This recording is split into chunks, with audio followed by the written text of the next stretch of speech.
Hello, this is Paul Roberts of Conscious Counseling 101. This isn't the best time in the world to do this. I do these services as an extra thing. I offer so much spiritual counseling along with regular practical life counseling.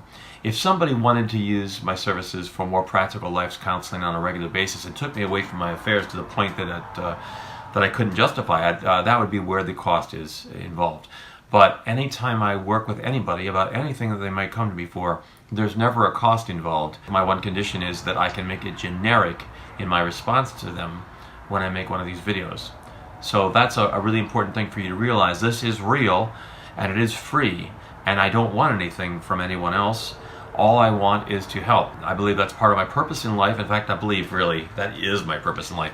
Everything else that I'm doing is just because I've got to raise my family, to make sure I have a roof over my head, because I've obligated myself to my wife and my family. So everything else I do is just kind of like what you have to do in life. I'm not touching anywhere near as many people as I'd like to touch. Very few people realize that they need help in any way.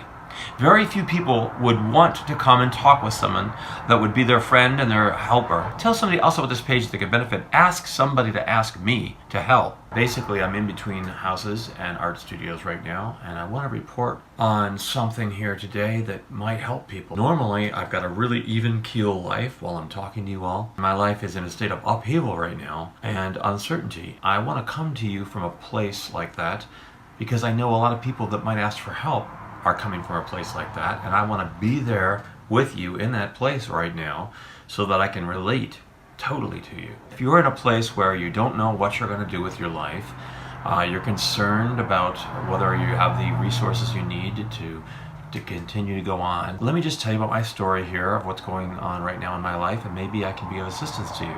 We're in between houses right now. I've been in between houses for about 2 or 3 months now. It's very difficult because having a place that you can call your own that works for you is one of the most important things in this difficult modern world that we live in. We can have a sense of balance and equilibrium every day when we live in a good home, and that helps us to do our work. It helps us to keep a good mental stability. It helps us to creep along as we pay our finances, take care of the important things first.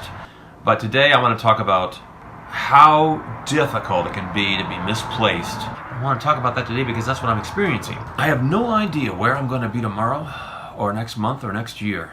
For retirement, nothing. I have to find a way in this difficult world to be satisfied every single day, to be progressing every single day, to not reach a psychosocial crisis. And that means if I don't learn, I don't grow, I'm not moving forward, I'm not abandoning anything that's me and questioning it every day and constantly seeing whether or not it's valuable, constantly questioning everything that I intake and constantly searching and finding whether it's valuable, what I should hold on to and what I should throw away. If I'm not doing that every single day, I'm not benefiting myself, and therefore I'm not benefiting the world. So I have to continue to do that with the weight of so much stress on my mind about, well, what am I going to make of myself and my family's conditions in this interim place where I don't have a house.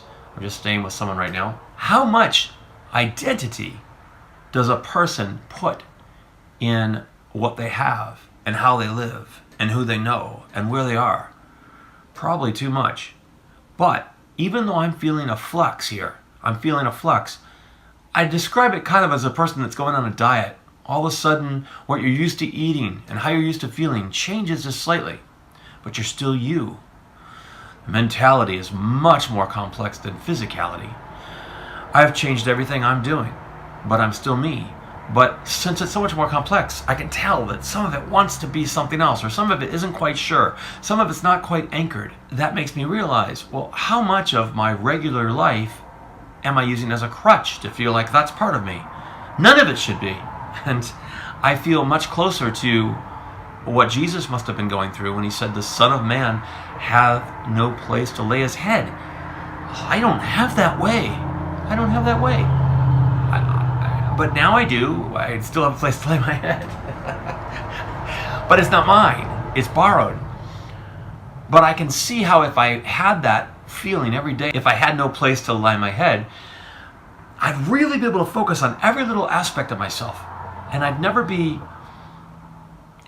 quelled at all or confident or comforted by that which I have around me that I could count on. Because we really can't, we can't really worry and gain one more life, one more day of life. What would it be like to be like this and to not have anything and to wonder what it's going to be like in the future? Back in the days of the hippies, it wasn't that way. They were all working together. Life was simpler. They always knew they were going to eat. They didn't know how. They always knew they were going to get from place A to place B. They didn't know how. Same thing in Jesus' day. He came into the chosen people. The chosen people had been promised by God, if they kept to the covenant, that they would always have. They would not want for anything. And even though many people had abandoned that by the time Jesus came and they had been cursed and not keeping to the covenant, Jesus was still among those chosen people, and he still knew that he would have a way to be blessed in this world by God to still have food. So he didn't worry about that. But when he went out there into the world and started his message to be spread, he didn't have a house at that point. Well, I still got a house. I'm still not going out there and spreading the message. I don't think that the fields are necessarily ripe for the harvest anyway. I don't think anybody would listen to anything I have to say anyway, because let's face it, in America at least, we all live like kings. The poorest among us all live like kings. Based on a daily basis, how much sleep I get, how much I eat, what I'm doing, where I'm going, what my prospects, whether they look hopeful or not for what might happen soon, my mood swings larger than it normally does.